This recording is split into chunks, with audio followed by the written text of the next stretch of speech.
Nasihat untuk orang lalai.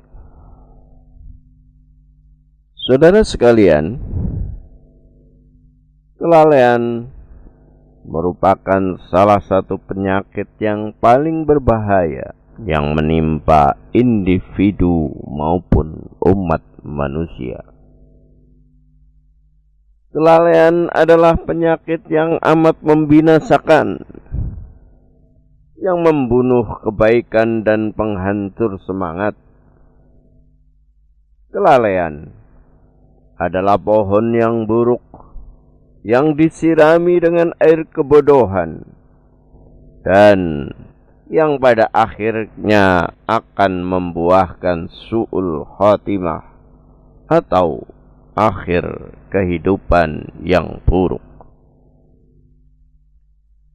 Kelalaian merupakan penyakit yang parah yang membuat seseorang kehilangan tujuan dan menghabiskan energinya.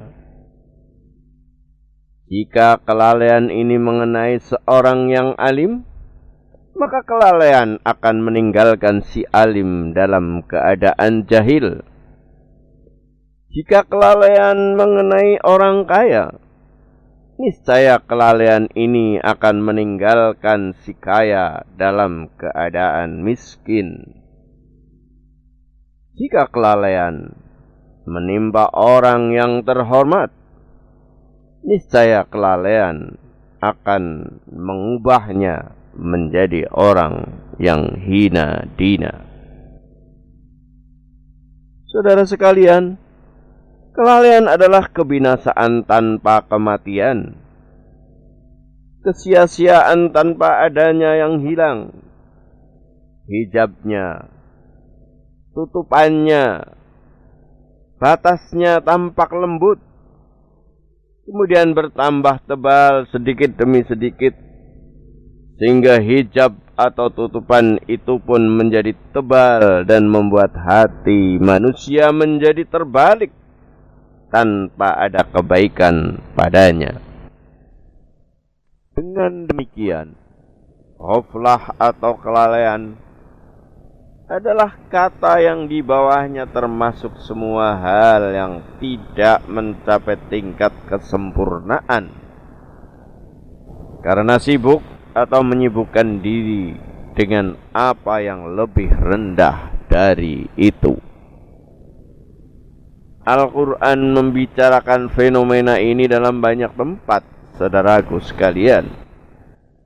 Seperti yang difirmankan oleh Allah Subhanahu wa ta'ala di dalam surat Al-Kahfi ayat 28. A'udzu billahi minasy syaithanir rajim. Wala tuti' man aghfalna qalbahu 'an dzikrina wattaba'a hawahu wa kana amruhu furqa. Dan janganlah kamu mengikuti orang yang hatinya telah kami lalaikan dari mengingati kami, serta menuruti hawa nafsunya, dan adalah keadaannya itu telah melewati batas.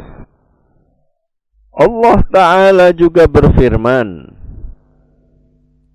A'udzu billahi minasy syaithanir rajim. Walaqad ذرأنا لجهنم كثيرا من الجن والإنس لهم قلوب لا يفقهون بها ولهم أعين لا يبصرون بها ولهم آذان لا يسمعون بها أولئك كالأنعام بل هم أضل Ulaika humul ghafilun. Dan sesungguhnya kami jadikan untuk isi neraka jahanam kebanyakan dari jin dan manusia. Mereka mempunyai hati tetapi tidak dipergunakannya untuk memahami ayat-ayat Allah. Dan mereka mempunyai mata tetapi tidak dipergunakannya untuk melihat tanda-tanda kekuasaan Allah. Dan mereka mempunyai telinga tetapi tidak dipergunakannya untuk mendengar ayat-ayat Allah. Mereka itu sebagai binatang ternak, bahkan mereka lebih sesat dari itu. Dan mereka itulah orang-orang yang lalai. Saudaraku sekalian, salah seorang mufassir menyatakan, mereka orang-orang yang lalai tidak membuka hatinya yang telah dianugerahkan Allah kepadanya agar mereka bisa memahami. Padahal bukti-bukti keimanan dan petunjuk tampak jelas dalam realitas dan risalah yang ditangkap oleh hati yang terbuka dan pandangan yang tidak tertutup. Mereka tidak membuka mata mereka untuk melihat ayat-ayat semesta yang Allah hamparkan. Dan mereka tidak membuka telinga mereka untuk mendengarkan ayat-ayat Allah yang dibacakan. Mereka telah menonaktifkan perangkat yang telah dianugerahkan kepada mereka dan tidak menggunakannya dengan seharusnya.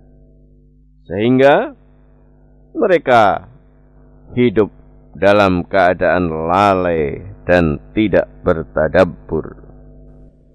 Sikap lalai merupakan suatu perlakuan yang salah terhadap segenap potensi dan energi yang ada. Tentunya sikap lalai seperti ini sama sekali tidak memberikan faidah, malah membahayakan dan membinasakan.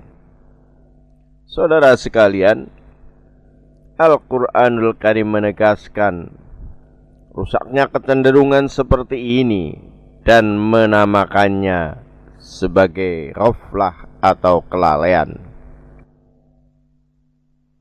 A'udzu billahi minasy syaithanir rajim.